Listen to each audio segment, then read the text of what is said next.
Welcome back to my kitchen, sweethearts. I'm Margaret, 68 years old, a retired mother. It's somewhere around early evening. Maybe the sun is setting. Maybe you haven't even drawn your curtains yet.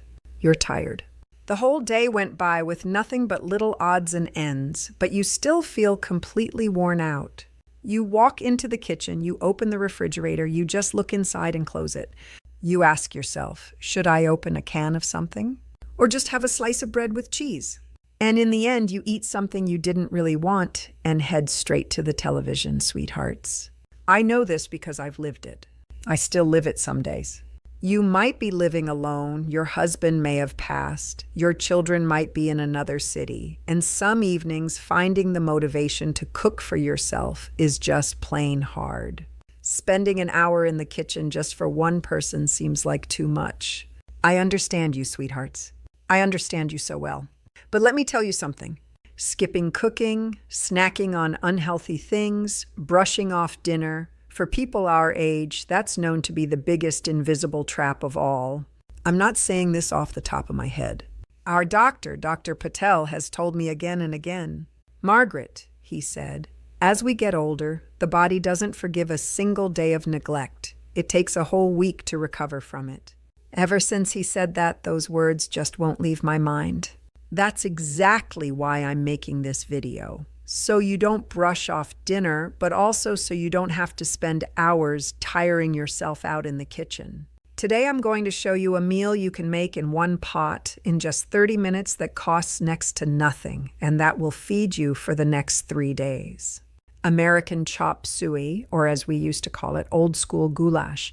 In the 1,970 seconds, every American home made this at least once a week. My mother made it every Thursday evening. I don't know why Thursday, but every Thursday evening, our house filled with the smell of this dish. Then generations changed. Women started working outside the home. Fast food crept into our kitchens, and this beautiful dish was forgotten.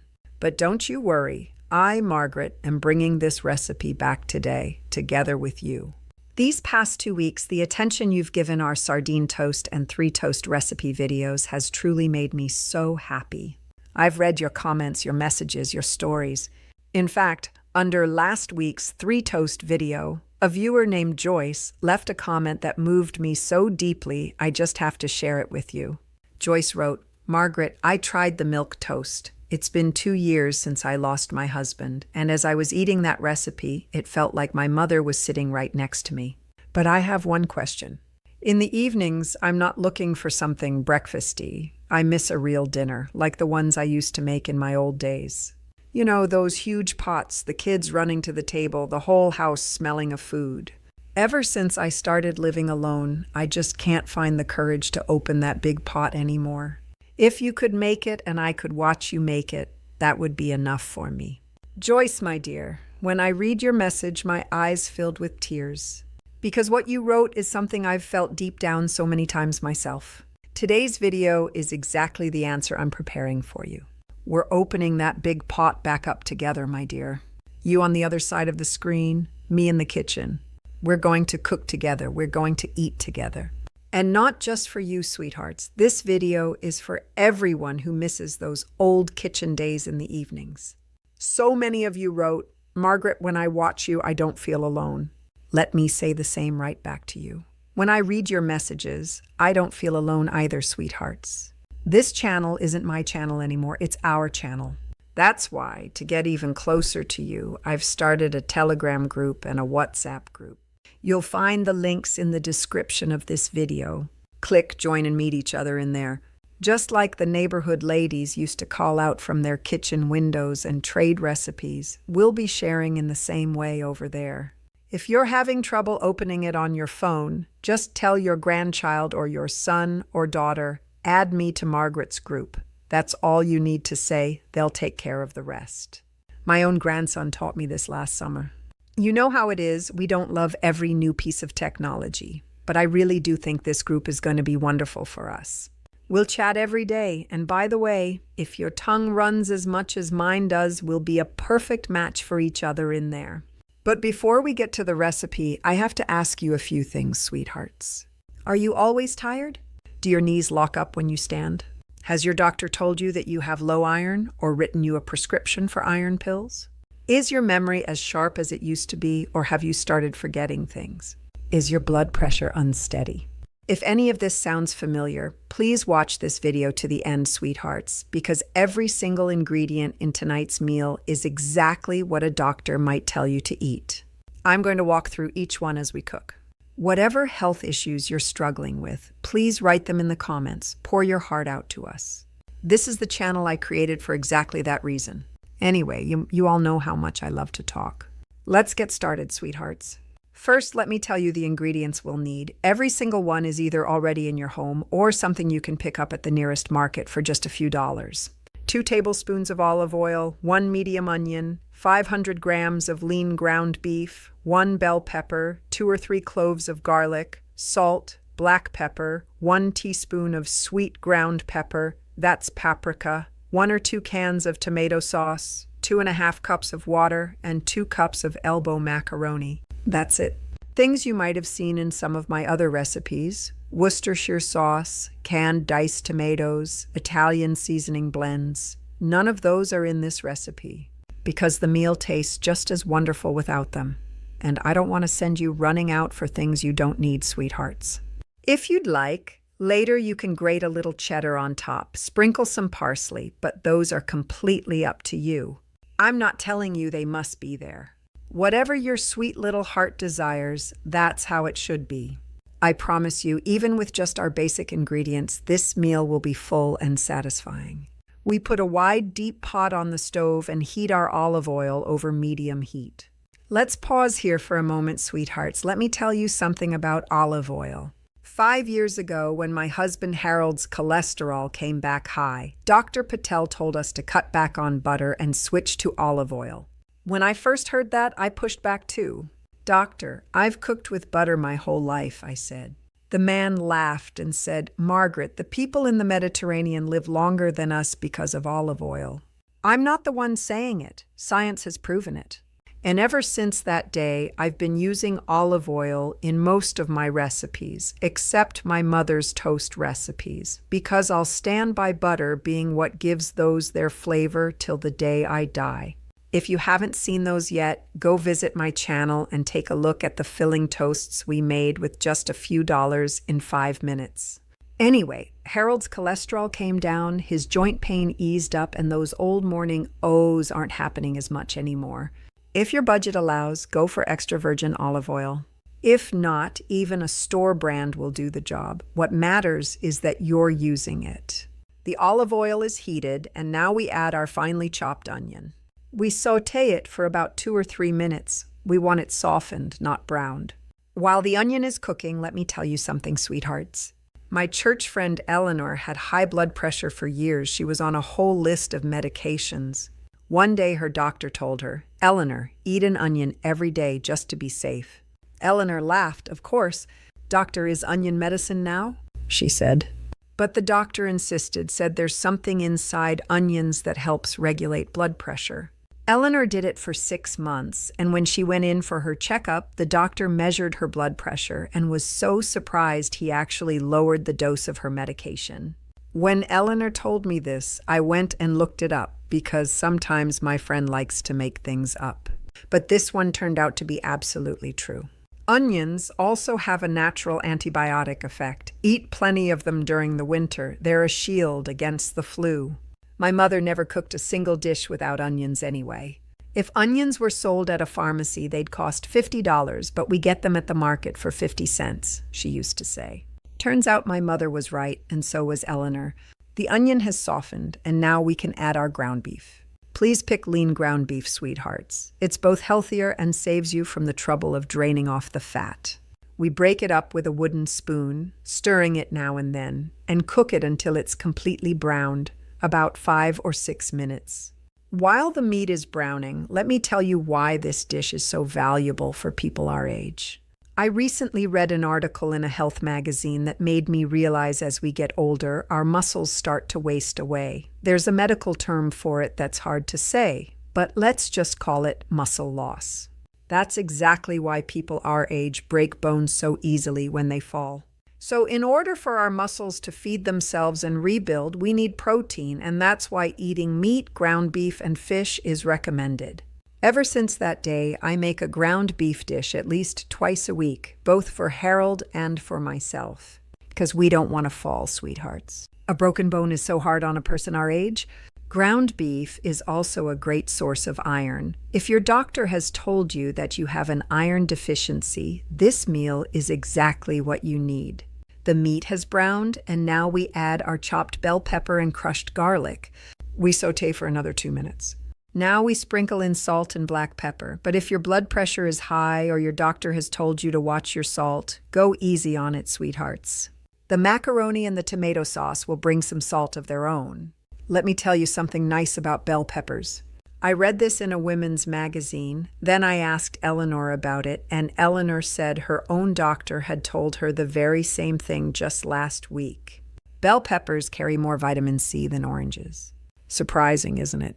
And this vitamin C does 2 things. It strengthens your immune system, and it helps your body absorb the iron from the ground beef in this same meal. Without vitamin C, the iron can't fully make it into your body. It practically goes to waste. That's why when these 2 ingredients meet in the same pot, each one makes the other even stronger, sweethearts. I also read that bell peppers are very good for age-related eye problems. Eleanor's doctor told her to eat colorful vegetables a few times a week for her eyes, and bell peppers are right there on that list. I might have mentioned Eleanor's name many times by now, but what can I do when I'm by myself? She's the one I spend most of my time with. Anyway, when it comes to garlic, there's so much to be said. I've talked about it in past videos too. Please go watch them if you haven't. But in short, garlic is a natural blood pressure medicine, sweethearts. Years ago, Dr. Patel told me, Margaret, if you eat garlic regularly, we'll have a talk about lowering your blood pressure medication again. I ate it, the dose came down over time. What more can I say? My mother always called garlic the poor man's medicine. Now we add the paprika, 1 teaspoon. Paprika is one of the vegetables that's good for your eyes. I heard that on a program with an eye doctor named Mrs. Henderson. She said it offers protection against age-related vision problems. And paprika also gives the meal a beautiful color. It looks lovely on the plate. We stir for a minute or 2 so the spices release their aroma. Now we pour in our tomato sauce. Depending on your preference and the size of your appetite, you can use 1 or 2 cans. Since I'm only making this for myself, 1 will be plenty. We stir it in. We add 2.5 cups of water on top. If you have broth on hand, you can use that instead of water, but if not, plain water does the job perfectly, sweethearts. Don't fuss over it. We bring the mixture up to a boil, then turn the heat down low and put the lid on, letting it cook for 5 or 10 minutes so the flavors come together. I'm sorry, but I just can't move on without saying a few things about tomatoes, sweethearts. There's a substance in tomatoes that's wonderful for prostate health. I can't remember its name right now, the doctor told me, but I went and forgot it. It's especially valuable for the men. And it's also very good for the heart. And would you believe it? This substance is actually found in higher amounts in cooked tomatoes than in fresh ones. So when you use canned tomato sauce, there's no need to feel guilty, sweethearts. On the contrary, you're doing your body a favor. I have to be honest, I was really shocked when I heard that. Tomatoes are also a storehouse of potassium, and potassium is wonderful for muscle cramps. If your feet cramp up at night, if your legs ache, after eating this meal for a few weeks, you'll feel the difference for yourself. Yes, finally the flavors have come together, and now we move toward our final steps. That is, we're adding our macaroni. I'll be using 2 cups of elbow macaroni. We stir it in thoroughly and bring it back to a boil, then put the lid on and cook for another 10 to 15 minutes until the macaroni is al dente, meaning soft with just a slight bite to it. During this time, the macaroni will soak up most of the liquid and the meal will go from a soupy consistency to a thick, hearty stew. Give it a stir now and then, sweethearts, so nothing sticks to the bottom. I never forget the smell that would rise up when my mother lifted the lid on one of her cast iron pots cooking this very dish. The children would come running into the kitchen saying, "What are you making now, Mom?" When I think about it now, getting used to the silence where those voices used to be is the hardest part, sweethearts. But please remember, eating alone doesn't make the meal any less worthy. Right now, while you're waiting, pick out a nice bowl for yourself, light a little candle on the table, treat yourself with care. My mother used to say, "A table for one is still a table. You set it with just as much love as any other." The macaroni is done, we take it off the heat, sweethearts. If you'd like, and if you have it, stir in half a cup of grated cheddar cheese. It'll melt right into the warm meal and give it a creamy texture. But again, I'll say it, it's completely up to you. If cheddar is going to strain your budget, don't put any in, sweethearts. We've cooked this meal to perfection without it just the same. If you happen to have some fresh parsley in your garden, you can sprinkle a little on top. It's good for your bones and good for your blood. If not, don't worry about it at all. There you have it, sweethearts. One pot, 30 minutes, and what we've prepared together is a dinner that addresses just about everything a doctor might tell you to eat for. Heart-friendly, muscle-nourishing, good for blood pressure, iron-rich, helpful for memory, supportive of eye health, and so much more, all packed into a single recipe. This dish makes around 6 servings, but if you're living alone, that's wonderful news for you, because it easily keeps in the refrigerator for 3 days, and after sitting overnight, the flavor only gets better, sweethearts. If you'd like to freeze some, portion it out into containers and put them in the freezer, and you can keep it that way for up to 2 months. That's such a big help for people living alone, isn't it? You cook once, and for the next several days, you just warm it up and eat. You don't have to start from scratch every single evening. When you're tired in the evening, just pop a bowl in the microwave, 3 minutes, and a warm meal is ready. Let me tell you how you'll feel after eating this meal, sweethearts. Your belly will be full, but you won't feel heavy. You won't feel bloated because we didn't use a single unnecessary additive. The meal will give your body energy, your blood will get its iron, your muscles will get their protein. You might notice it a few hours later, or you might notice it the next morning, but when you eat the right kind of food, your body says, "Thank you, sweethearts." I'm telling you this as someone who has felt it over and over again through the years. Let me give you one more piece of advice about this meal, sweethearts. Cook this on a Sunday. Try to set aside a little time for yourself on Sundays whenever you can. One pot will give you 4 or 5 servings, enough for 3 days. Monday, Tuesday, Wednesday, no more dinner worries. That way, for the rest of the week, your evenings can breathe a little.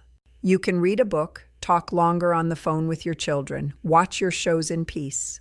Let cooking be 1 day of the week, not all 7. Even if these recipes are easy, none of us wants to wrestle with the kitchen every single night, do we? Please write in the comments how it turned out when you tried this meal, sweethearts. Snap a picture and share it in our Telegram or WhatsApp group. Seeing each other's plates, saying, "I made it too," I really think that's going to be the most beautiful part of this channel. Let's be each other's table companions. We may eat by ourselves, but let's not eat alone, sweethearts. Now wait 1 minute, the video isn't over yet. After this filling meal, what are you going to do if you feel a little craving for something sweet?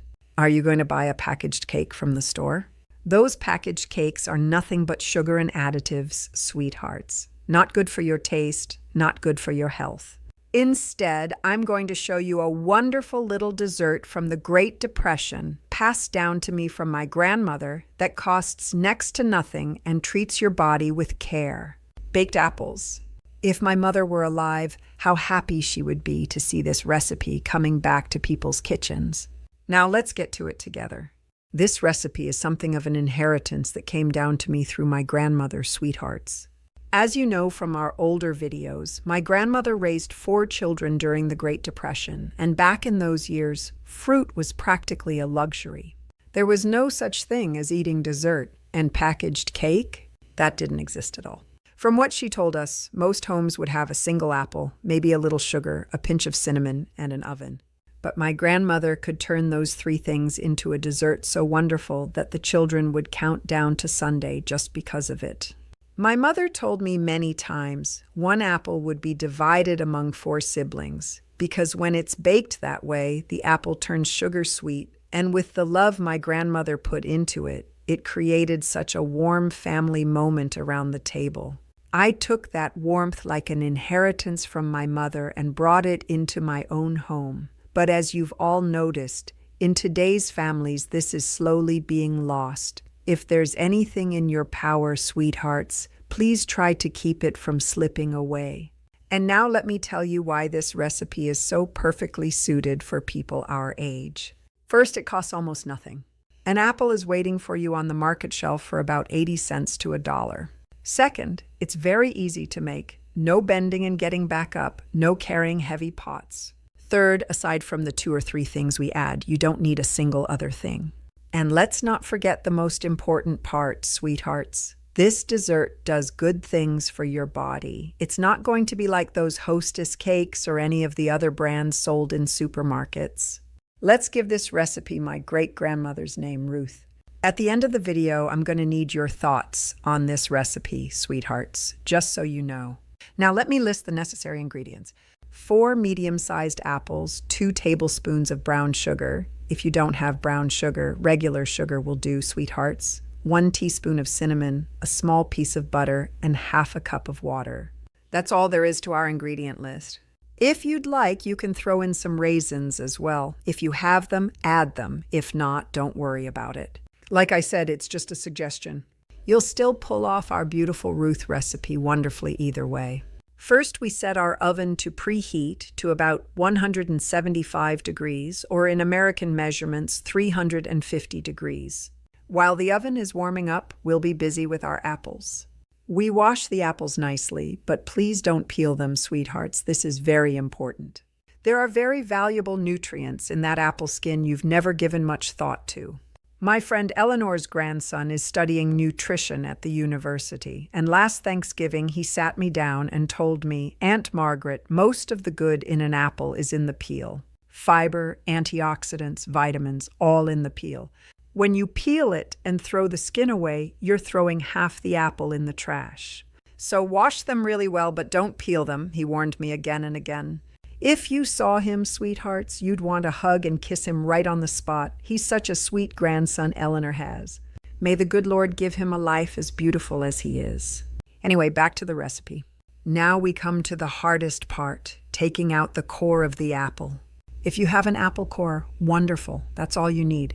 If you don't have one, you can use a sharp little knife, but please be careful, sweethearts.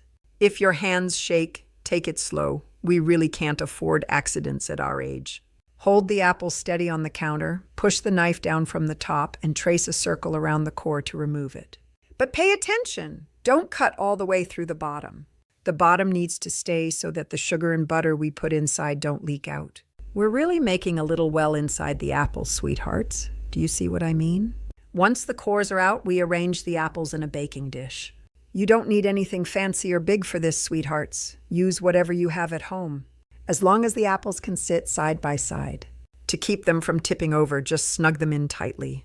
Now, in a small bowl, we put 2 tablespoons of brown sugar, or regular sugar if you have it at home, as I mentioned before, and 1 teaspoon of cinnamon and mix them together. Spoon this mixture into the hollow we made in each apple. About 1 teaspoon's worth is enough for each. Then on top, put a tiny piece of butter, about the size of a pea will do. As the butter melts in the oven, it works its way down through the sugar and cinnamon and into the apple. What comes out is a magnificent caramel, sweethearts. There's something about cinnamon I can confidently say you don't know yet. In our last video, I told you about my neighbor Frank. I mentioned that he has diabetes. Ever since his doctor told him cinnamon could be helpful for blood sugar, Frank just loves anything with cinnamon in it. He even said to me, Margaret, I'd given up on every homemade dessert there was, but thanks to this cinnamon-baked apple, I can have dessert again. I must be lucky to have a neighbor like you. He really put me to shame, Frank did. Of course, Frank's blood sugar is very high, so even he makes the sugar-free version, or he uses honey instead of sugar. If you also have diabetes, leave the sugar out completely, sweethearts. Just use the cinnamon or add a single drop of honey. The natural sweetness of the apple is going to be plenty of sweet. You can trust me on that. Now we pour half a cup of water into the bottom of our baking dish. This water will turn to steam in the oven and keep the apples from drying out. And on top of that, thanks to that steam, the apples cook up softer, sweethearts. They don't end up like something dried out. My mother used to put water in the bottom every time she made baked apples, and I only figured out the reason for it years later when I started doing the same thing. We put the apples in the oven. They're going to bake for 35 to 40 minutes. While they're cooking, every now and then, you can open the door and use a spoon to pour the liquid from the dish over the top of the apples. When you do that, the tops come out shiny and a little caramelized. But if you don't do this step, the dessert turns out wonderful all the same, sweethearts. I just wanted to share it as a bonus. While the oven is doing its work, let me say a thing or two about apples, sweethearts. There's that old American saying, "An apple a day keeps the doctor away." We've all heard it, but some of you might be wondering whether it's actually true. When I was looking into it, I found that science says again and again how good apples are for the heart, sweethearts. I read this in a health magazine, then asked Dr. Patel to confirm it. There's a substance in apples that lowers bad cholesterol and protects the heart's arteries. And apples also keep blood sugar from spiking suddenly. That's why even diabetics like Frank can enjoy them with no worry as long as you don't add sugar. 35 minutes have passed now, sweethearts. We open up the oven and check on them. So how do we know the dessert has reached the right consistency? First, the apples should be soft. When you press gently with a fork, it should sink right in. Their tops should be shiny, having taken on a caramel color. That smell, sweethearts, that smell is something you just can't describe. The moment the oven opens, the whole house should be filled with the scent of cinnamon and apples. Whenever my mother caught that smell, she'd say, "Winter has arrived," because she made this dessert most often during the cold months. Coming straight out of a warm oven, an apple filled with caramel, eaten next to the stove while it's snowing outside with a glass of warm milk, and right there, the whole world stops for me. After you take them out of the oven, wait 5 or 10 minutes. Don't bite into them right away. You don't want that caramel inside burning your lips. As they sit, the caramel gets a little thicker, and that's exactly when it becomes even more delicious. You know what one of the best things about this dessert is? It's an amazing recipe for people living alone because you can make 4 apples at once and eat them over several days. They'll keep just fine in the refrigerator for 3 days, sweethearts. When you wake up in the morning, take one out, microwave it for 30 seconds, eat it with your coffee. There you go. Breakfast is ready and waiting for you. When you crave something sweet in the evening, do the same thing. Warm it in the microwave and enjoy. You make this recipe once on Monday, and it lasts you through Thursday. For people our age, cooking once and eating for several days is worth its weight in gold. I know that, because none of us wants to step into the kitchen with that evening tiredness. So as a solution, I've put together main dishes and dessert recipes you can make one time and enjoy for days, and all that's left is for you to make them. Sadly, I'm not your neighbor. Otherwise, we'd be having lovely tea and chatting over this baked apple dessert every single night. Don't wait one more minute. Get started on these recipes, and please write in the comments which ingredients you used, sweethearts. What did you put on top? What season did you make it in? Who did you share it with? You can share all of these things with us. If you share this dessert with your children, your grandchildren, they'll get to learn a recipe that came down from their great-great-grandmothers. And most importantly, so your grandchildren never, ever forget you, even more than a phone call. Every time they come to visit, you can make this apple dessert for them with your own love folded right into it. I want to remind you again about our Telegram and WhatsApp groups, sweethearts. I'll be putting the links in the description. In there, you can ask questions, you can share your photos, and most importantly, you can meet each other. Today's video ends here, sweethearts. If you enjoyed it, hit that like button, and if you haven't subscribed to the channel yet, please subscribe. Send this video to a friend who lives alone, to your neighbor, to your sibling. Maybe they've been waiting for this recipe too. Sharing is free, sweethearts. My mother always used to say that. I'm Margaret. Don't brush off your dinner, throw an apple in the oven, call your grandchildren, and please remember, living alone does not lower the value of your table one bit. And don't forget, even if there's no one else there, the most precious thing at that table is you. See you next time, sweethearts. I love you.